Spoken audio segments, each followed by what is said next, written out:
A lei fundamental da hidrostática é um princípio importante na física que descreve o comportamento dos fluidos em repouso, como líquidos e gases. Esta lei é fundamental para entender como a pressão é distribuída no fluido e como afeta o comportamento do fluido em diversas situações. Vamos começar com o básico. Os fluidos são substâncias com a capacidade de circular, ou seja, fluir através de uma abertura no recipiente onde estão contidos. Outro conceito fundamental é a pressão. A pressão é a força exercida por unidade de área. Quando falamos sobre hidrostática, estamos interessados na pressão exercida por um fluido em repouso. Isso significa que não há movimento do fluido e, consequentemente, a resultante das forças exteriores é nula, restando apenas as forças de pressão, segundo a vertical, devido ao peso do líquido. Então, e o que é a lei fundamental da hidrostática?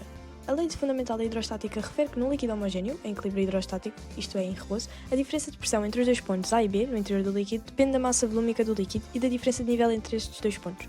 Esta relação entre pressão e profundidade é descrita pela equação fundamental da hidrostática. Na fórmula apresentada, podemos então perceber que P é a pressão num determinado ponto do fluido, PO é a pressão na superfície do fluido, geralmente considerada a pressão atmosférica, ρ é a densidade do fluido, G é a aceleração devido à gravidade e H é a profundidade do ponto em relação à superfície do fluido. Esta equação diz-nos então que a pressão num determinado ponto do fluido é igual à soma da pressão na superfície com a pressão exercida pelo peso da coluna de líquido acima desse ponto. Deste modo, podemos relacionar as pressões entre níveis diferentes no fluido homogéneo e equilíbrio hidrostático.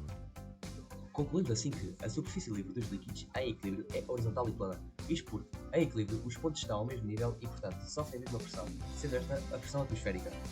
A pressão é diretamente proporcional à profundidade do líquido considerado, dado que, como os líquidos são praticamente incompressíveis, a sua massa volúmica é constante.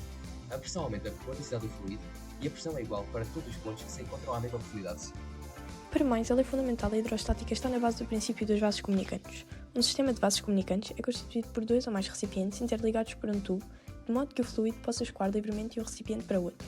Segundo este princípio, quando uma solução homogénea, quer esta seja composta por um único fluido ou formada a partir da junção de dois líquidos mexíveis, é colocada num sistema de vasos comunicantes, encontra rapidamente um estado de equilíbrio hidrostático, no qual a pressão em todos os pontos ao mesmo nível é igual. Já nos líquidos imexíveis, quando estes são colocados no mesmo recipiente, acabam por formar camadas planas e horizontais distintas entre os líquidos. Este fenómeno ocorre devido à imexibilidade entre os líquidos, ou seja, os líquidos mais densos tendem a se posicionar na parte inferior do recipiente, enquanto os menos densos ficam na parte superior. O princípio dos vasos comunicantes é um dos muitos princípios da física que o homem aprendeu a utilizar a seu favor. Assegura, por exemplo, a distribuição de água pelas nossas casas através do sistema de tubos, a partir de depósitos. Created using Powtoon.